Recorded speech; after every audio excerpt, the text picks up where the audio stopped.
Burnley, the team Burnley are the club that every team looking to establish themselves in the Premier League really need to try and emulate these days. They came up, went down, stayed up and are now pushing for Europa League football. Staying loyal to Stone Cold Steve Austin lookalike Sean Dyche despite their relegation from the top flight in 2015 has proven to be a decision that has been richly vindicated and one that anybody thinking that Chris Hughton should leave his job anytime soon should pay close attention to. Even more impressive has been the Claret's recruitment policy.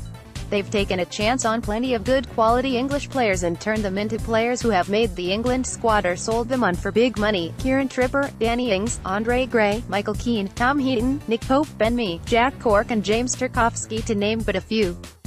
Burnley, the place Burnley won an award in 2013 for being the most enterprising area in the UK, which was either someone's idea of a joke or the awards panel had been as enamored by the place for its combination of terrible £2.50 pints of lager and doner kebab pizzas as we were on our last visit there.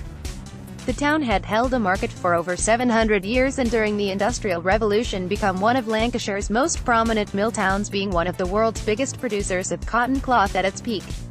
Most of the population seem to still think it is the 1800s if the BNP's electoral success there is anything to go by, and we can probably look forward to plenty of homophobic abuse from the locals, as is normally the case in these absolute dives that are dotted around Lancashire.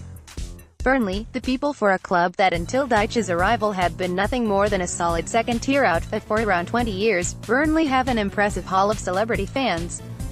Prince Charles tops the bill, followed closely by former Labour spin doctor Alastair Campbell. England's record wicket-taker James Anderson comes next, followed by the kid who plays Chesney in Coronation Street. He was of course in one of the more ridiculous storylines of recent times when a strange-looking fella like him ended up dating the absolutely stunning Georgia Mayfoot. Thus would simply not happen in real life. Finally, there is some weatherman who popped up on Google as a celebrity fans but whose name I've already forgotten. It wasn't Michael Fish. A good Brighton.com memory of Burnley away. Martin Hinshelwood's first game in charge saw a stunning 3-1 win for newly promoted Brighton at Turf Moor on the opening day of the 2002-03 season. That was about as good as it got for Hinshelwood, as he lost 10 of the next 11 league games to be replaced by Steve Coppell.